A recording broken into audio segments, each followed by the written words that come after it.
Hey YouTube, this is Kevin Bolin of Bolin Small Engine, and today I wanted to show you guys how to truly properly check a solenoid. Okay, there's many videos on YouTube about how to do this. I don't feel that they're actually correct. Okay, I believe that you should truly be able to see the voltage out of the battery, or at least pretty close, coming through to your starter wire. Okay.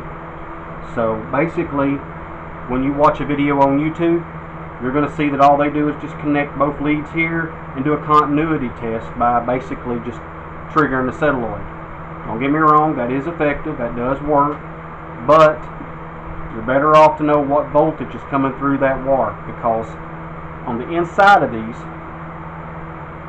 you have little tabs, and those tabs will actually get corroded. Unfortunately, on this one, I just cleaned it. Okay. No, I'm not going to reuse this. This is just for YouTube purposes. Okay. It works off of a little plunger like this. It's really just an electromagnet, and when it's activated, it pushes this plunger up.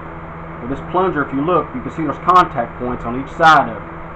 Okay, that actually is what hits these two little poles on the inside and allows the current to be passed over. As I said, they'll get corroded. Okay, the electrolyte does a number on it. So keep in mind that when you check a solenoid, set it up like this. Okay, I guarantee if you set it up like this, you're not going to run into any problems. First thing I'd tell you to do is take an ohms meter, turn it to 12 volts. Okay, not to your continuity setting, contrary to what you see on other YouTube videos. You want to hook one side of it to ground. In this case, it's just the black wire that I grounded to the back of the solenoid. You want to hook the other to the end where your starter would potentially go. From there, I would tell you to activate the solenoid. You do it on this side right here. Okay? And as you can see, I've got 11.98. Okay, you get the picture. Basically, it's actually showing the right voltage coming through that line.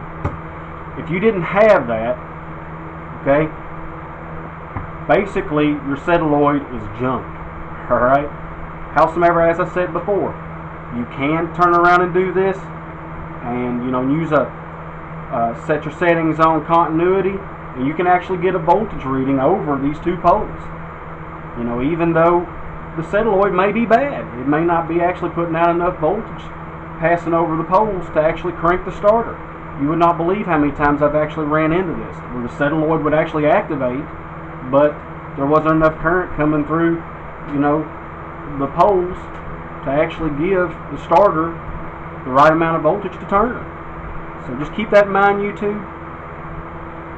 And basically, I think you guys will be okay.